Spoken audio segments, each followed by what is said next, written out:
Takže čaute ľudia, toto je tutoriál, jak sa pripojiť na náš Minecraft server cez program Hamachi. Takže zapneme program, toto je on. Tu máte možnosti, vyberiete network a dáte join an existing network. ID je MC Stankovce. Takto. A heslo je Bloodscops. Dáte join. A tu by sa mi malo ukázať, že ste tam pripojení. Ja vám to ešte odblokujem. A samozrejme, že to ID a heslo dám ešte do popisku videa, aby ste sa tam mohli všetci pripojiť. Ja si myslím, že sa to oplatí pripojiť sa cez Hamachi.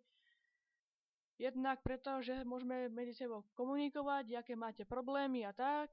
A proste, mne sa to tak páči. A aby ste môžete povedať ešte svojim kamarátom alebo niekomu, aby sa tam pripojili a tak.